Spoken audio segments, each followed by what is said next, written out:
skin, your touch, your walk, all over you. Amazing, the way you grind on me, woo, woo, woo. Amazing, got you where I want you, don't stop. Amazing, loving every drop of you, you got me. Amazing, yeah.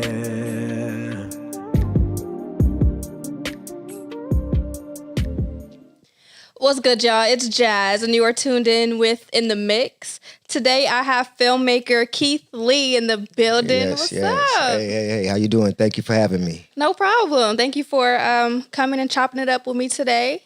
I'm actually really excited. This is my first interview with a filmmaker. Okay. So we got a few things to talk about, okay? Yeah, yes, I'm with it. I'm ready. Okay, so usually when I start my interviews, I like to ask a couple like random questions just to break the ice or something like that. Okay, for sure. But I only have one for you. Okay. And it's a very important one to me. Okay, I'm ready. You're a filmmaker. So, favorite Denzel movie? Training Day. Off top. What's the second one? Let me see. The second one, the one when he was in the army and he dropped a tear. It was it's I can't think of the name, but it was one of his major roles, and he had dropped a tear, and then he was playing an actor in it. But actually, he's playing like he was in the army. Mm-hmm. But I just can't think of the name off top right now. But that's like my second one of his, though. What about John Q? Yeah, I like John Q. I can't say I didn't, but as my favorite one, yeah, because this other role that he was in, he probably could have won an Oscar in both of them. So any Denzel movie, I think. Yeah, definitely Denzel. He's the number one actor to me too, though. Okay, you can't go wrong without Denzel. No, not at all. Yeah, that's for can't sure. At all.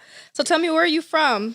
Actually, I'm from Stockton, California. Okay. Yeah, I was born in Stockton. Traveled around the world a few times.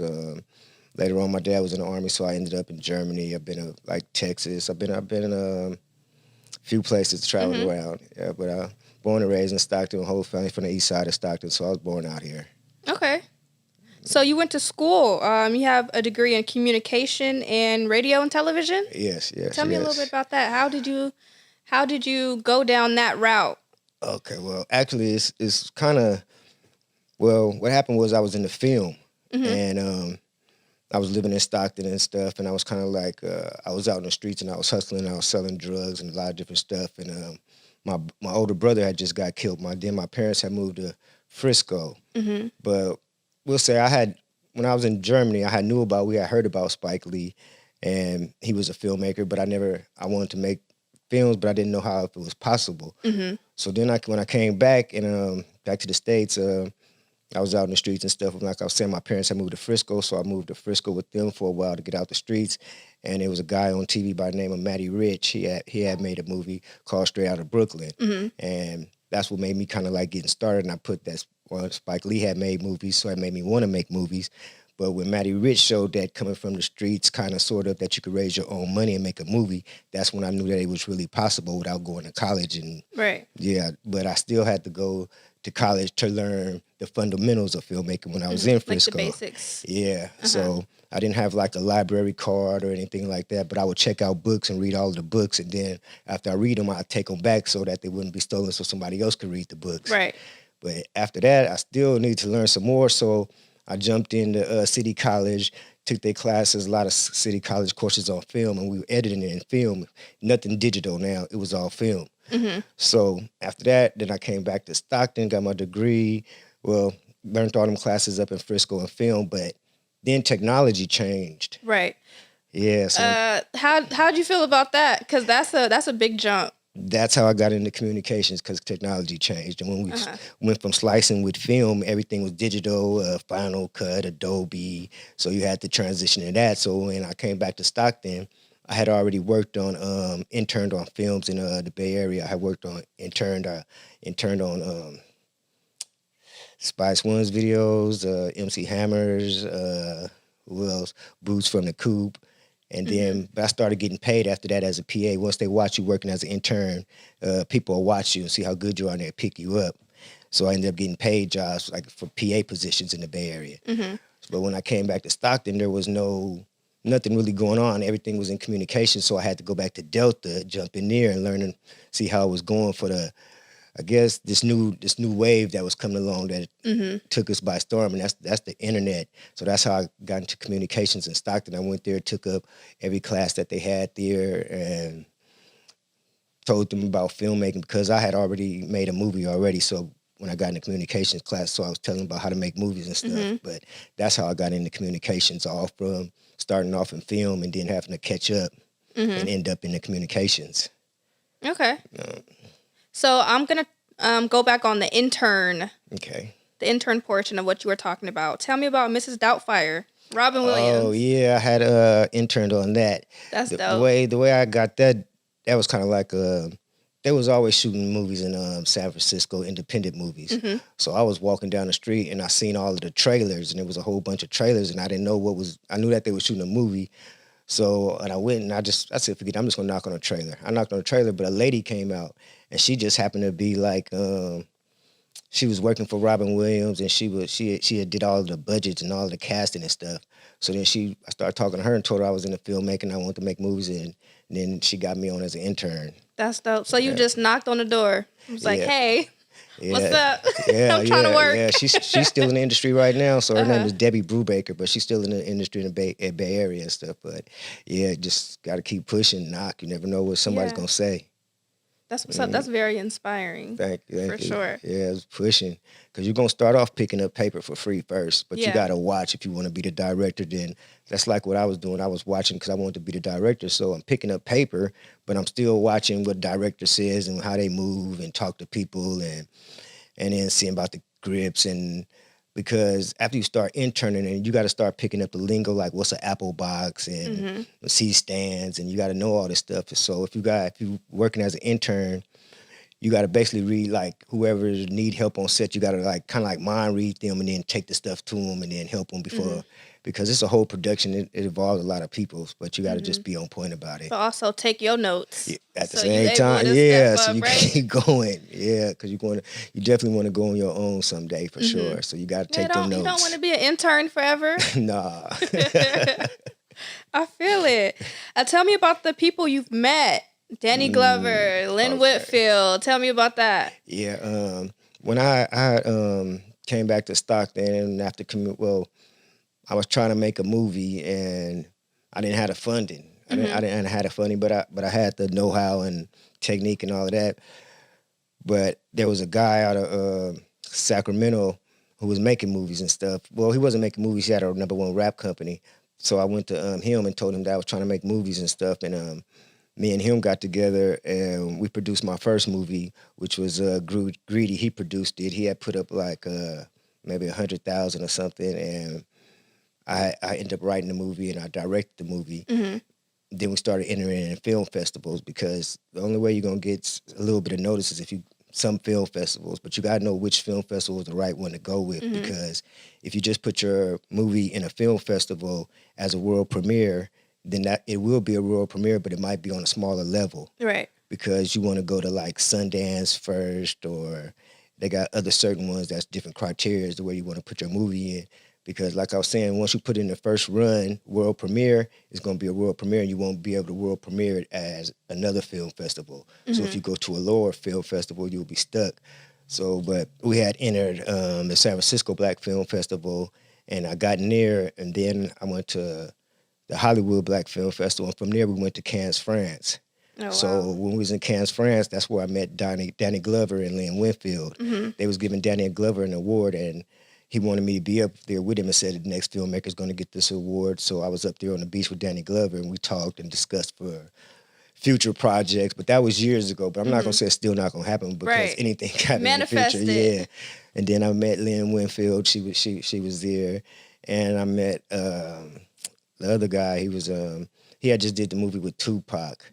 And he was in Gridlock. It was a movie called Gridlock. And so I started meeting these people as I started going up different levels and stuff. So after you start moving up, you'll start meeting different people. But that's how I met Danny Glover and Lynn Whitfield. I met them in Cannes, France. So how does that feel to like meet the people that you like see on like all the classic movies and everything. It's a great feeling, but it's like you want to work with them right then, but you know you can't because you're not in that position.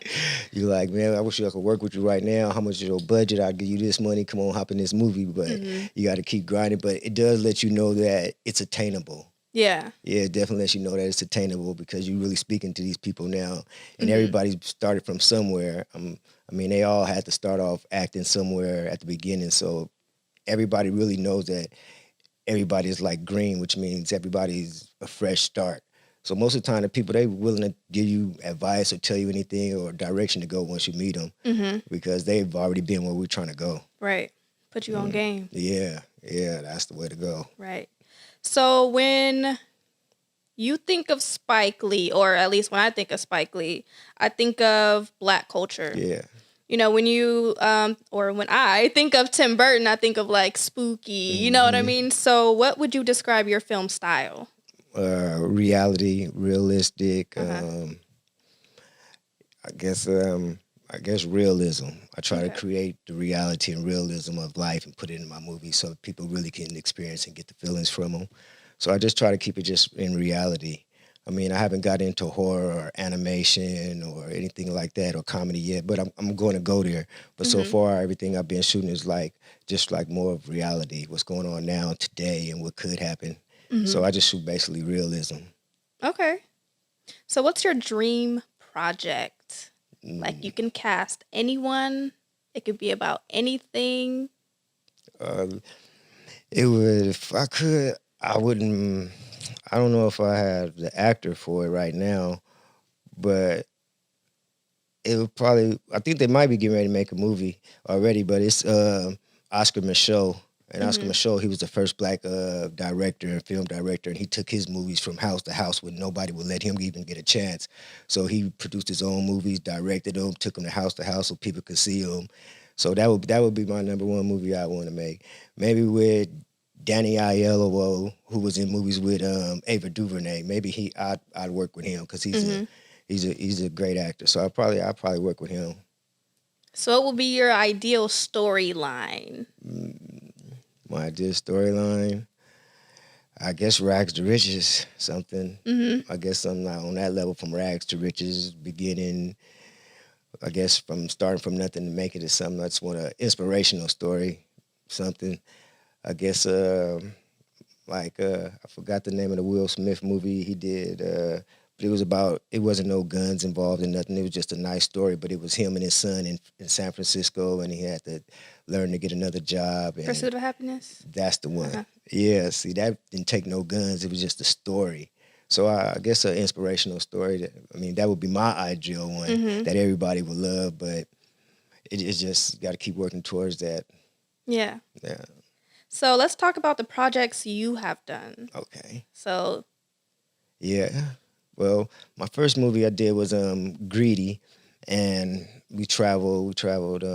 It's another. This is like a street movie, but it has a beginning, middle, end outcome, and it shows you what was happening at this time. And then that was my first movie, and I traveled film festivals. My second one, I learned and did that independent. That's a graffiti movie, and it's more about tagging. It's about they started off as graffiti writers, and it shows the difference how now this new age is more tagging and the they were crossing out names back in the day, and but they were just writing their names. It wasn't like a style of, I would say, not like a portrait of a graffiti style. Like they got all these different styles now, but this one is just name. It was about name writing, about graffiti tagging, and then this third one is not California Living. That was another movie I was gonna make. I didn't get to make that.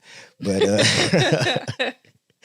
my third movie, it's a 6-part series. We're doing a series. We only shot one episode of it right now because it's called The West Coast: An American Dream. It's about systemic racism, about what people are going through right now to survive and day-to-day living. But we had to stop filming because the pandemic hit, so we were only able to shoot that one episode. But right now everything is clearing back up, so we're getting ready to start back in a few weeks. And we put that one. It's on Amazon right now, so people can go purchase and rent it. And yeah, I just got it on Amazon. I had the graffiti movie, that was on Amazon too. So I have 2 movies on Amazon. The first movie, Greedy, that's not, they didn't, the other company owns that, so I don't have anything to do with the movie. So they put it out physicals and we're selling physicals, but they didn't put it on the internet yet because we're still going through some contract issues with the company because you just want to be fair when you're dealing with people. Yeah. Yeah, that's another thing. You just got to watch out for contracts too. You just want to be fair out here. Yeah. So you mentioned the pandemic. Let's talk about that a little Okay. bit. Of course, everything was on hold Yeah. for a long time. Yes. So how did you use your time that you had? Did you work on yourself? Did you write? What did you do? Actually, I think we were editing. We was finishing up editing because we had just started last March. We had just finished up, and I was sending it off too because I had to get my sound done because Amazon has a certain format that they want the sound to be in. So I had to send my movie off to New York to a guy I knew because I had made a relation. Matter of fact, the guy I had knew in New York, I had made a relationship with him in San Francisco years ago because he had shot my first film. He shot my first film, and then he moved to New York and doing his thing in New York. So I sent it out to him. So during the pandemic, we were getting everything all together, the sound, the color and correction, and making sure the editing and stuff was right. And then we ended up putting it out some months. This past September, it came out. But I didn't really get to advertise that much because one of the characters in the movie was my little brother, and he had a major role in it, and he ended up getting killed this past October. So it kind of threw me off balance for a few months in my writing. It wasn't like I couldn't write; I just wasn't in that. You just wasn't in that mindset. Yeah. I wasn't in that for the second episode, but now that we buried him and things went on and times progressed, so now we're just now getting ready to start back. But yeah, during the pandemic, that's all I was doing. We was just getting ready for it to come out in September because it had started in last month and every day was a shutdown. Yeah. And we were supposed to have at UOP, I went out, got all of the tickets and everything, and it was like 2 weeks before they shut everything down. So I was getting ready to have a premiere at UOP College, but like 7 days before that, I had to make a video for YouTube and tell them that I'm not going to have it because they shut everything down. So I didn't get to have a premiere. So missed out on premiere. And so we just basically just made sure that the whole movie was straight to get it out. Yeah. Yeah, so that's what I did over the pandemic. And then get ready, think of the ideas and stuff for the next projects I was going to do. But yeah, I just think of the next projects and getting this last project out to the people. Right. That's a good way to spend your time for sure. Yeah, thank you. Instead of sleeping and eating all day. Yeah, a lot of people gained. Yeah, a lot of people gained this. Yeah. Right. So tell me, how do you start a project?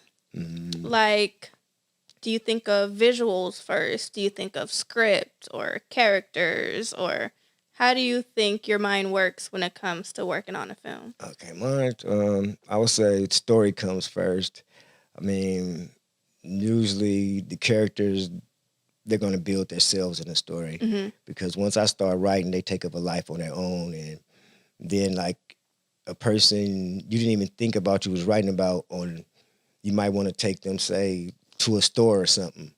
And so the writer's going to the store and then you think of, well, okay, this will be a good place for them to bump into somebody. So then that's when you write your next character in. Okay. But that's how I start. I start mine with the story first, and then I come with the characters, and then let them bring on their life, and they start talking on their own. I usually don't know what they're gonna say. I know which direction they're gonna go, but verbally, I don't know which each character is gonna say until I really start writing it. So I go with the story first, and then I come into the treat. Well, you could write a treatment first. I mean, that'll give you a 1-page outline of where you're trying to go. But when you're actually writing a script, that takes on a whole life form of itself. Right. So are you like a pencil paper type person or type it out? What are you? I do I start off with a notebook and I write the whole script out in a notebook. But before that, it takes me probably maybe a month or so, maybe even more sometimes, because when you write in a script, you have to. There's scenes and different scenes and might be 100-something scenes. So I take index cards myself. I have 100-something index cards. And whenever I know I'm going to write a movie, I carry them index cards with me every day because I might be writing. But now they got phones so you could write down the scene that might come to you that day. So I write down all my scenes and I put them like 100 index cards. And when I think that I'm almost familiar with all of them, I spread all my index cards on the ground. And then when I spread them on the ground, I put them in order. So it'd be scene 1, scene 2, scene 3, scene 4. So after all them 100 cards, it'd be like A to Z. So you can match them all out. And then you go back and write and you make them talk once you get your scenes in order, because then you could add the characters to each scene. But you just have to write the scenes. That's my technique. Everybody's is different, but that's mine. Yeah. That's up. I always wondered that, because I don't know. I feel like when I write down, like physically write down stuff, it come out better. Yeah, it does. I feel a little lazy on my phone sometimes. Like when I write after I write up the index cards and I go back to write the movie, I write the whole movie from them index cards. So that's like one draft already. Yeah. When you write it up, that's one draft. When you go back to type it up, that's 2 drafts. Yeah. So you're correcting it on the second one, and then you go back on your third one, and it's really like polished up, because you write anything you want to with the pencil, crossing it out. Yeah. You can go faster. But on your second and third one, that's when you're cleaning them up on your second and third draft. Yeah, but you're right. Writing it down is a lot better for me. It's better. So what advice would you give to an upcoming filmmaker, or someone who's thinking about it, or maybe somebody who's been doing it and feels like, they're not moving anywhere? I would say you got to learn this craft, and pick people that you would want to I would not necessarily say copy, but kind of emulate where they're trying to go if they have a trajectory in their career. Like Ava DuVernay right now, she's a black filmmaker from L.A., and she has a firm, and she's out there doing a lot of things. So you would want to try to get into an organization that can help you, that's going further, so that you can learn, be up under people that you kind of intern from. But if you can, I don't know if there's any more classes and stuff like that you could take. So you really, really, really got to read up on what you're trying to do and make sure that you love this, because if you don't love this, it's not going to be for you. Yeah. Because filmmaking it's not overnight, but it's fun though, because you're creating and you're putting out stuff, and you have to think of, where do you want to be? Do you want to be a DP? Do you want to be a director? Do you want to be an editor? Do you want to be a sound person? Pitch where you want to go and figure out who's the best one in that. Because like me, when I started, it was Spike Lee. And he's still the man now. So you could even just pick him or pick somebody, and remember that this is where you're trying to go. So you don't want to be, like we were saying, you don't want to be an intern your whole life. You do want to get paid. So you got to learn this craft. And filmmaking is a craft. It's an art form. It's not like you just go out there. So you have to remember that these stories that you're putting out, they're gonna live and be in history forever. So you want to make the right subject, the right story, and try to put out something for the people if you can. I mean, because you're only gonna get one shot on your movie, so you better try to do it your best you can your first time. Then hopefully you'll get to make a second movie, and hopefully you get to make a third. But I learned the craft on my own, so anybody else can too. But it's just that you just really got to watch, and then can't have no fear. Yeah. And knock on them doors, right? Definitely knock on the doors. Spike Lee, my answer. You never know. You never know. Yeah, I met him twice. I met Spike Lee twice. That's what's up. Yeah, met him twice. Hopefully, third time will be a charm. Right. Yeah. Let's manifest it. Third time's a charm. My second time. Spike Lee, what's up? Yeah, holler at us. All right, so tell me, what's next? What are you working on? What is your goal in the next 5 years in film? Next 5 years in film, definitely I would like to make some money in order so that I could buy a studio. I mean, everybody's buying studios in Atlanta, but it's nothing here in Northern California, period. There's just nothing to give back. And I would like to open a community center and multimedia community center, and definitely an Oscar. We'll definitely want an Oscar in 5 years. That's for sure. And I guess put out more content. That's just my thing. Hopefully I'll be able to keep working. Now that things is getting a lot easier for people, cameras, because when I started them cameras, you wasn't going to even rent a camera back in the day. It was costing too much. So now that everything's accessible for everybody, I think everybody should do well, and I think that I should do well if I just keep going in that direction. But yeah, hopefully next 5 years, Oscar in the studio. That's for sure. Okay, I'm excited. Keep us updated on your progress, of Thank course. you for sure. Thank you. Thank you for chopping it up with me today. I really appreciate it. Oh, thank you. Thank you. Thank you for having Go me. ahead and look in that camera and tell the people where they can find you at, find your movies, Okay. socials. Okay, my name is Keith. You can reach me on Facebook under Keith Lee Movies. That's Keith Lee, Lea. And you can reach me under Instagram.com under Keith Lee Movies. That's Keith, Lea. And also you can go to Amazon.com. You can watch our movie right now that we have out. It's the first episode. It's called The West Coast, An American Dream. Americans with 3 Ks, but you can rent the first episodes. It was shot here in Stockton, California. But that's our first movie out right now. It has like 6 more episodes to it, so you can watch that on Amazon. And you can reach me on Twitter, and that's Keith Lee, Lea. And thank you, and that's where you can reach me at. All right. And of course, I have to shout myself out. Go ahead and follow me on Instagram at Jazzy Neely, JAZZYNEELY. And go ahead and follow the producers of the show, Static Studios 209, on Instagram. And I will catch you on the next episode.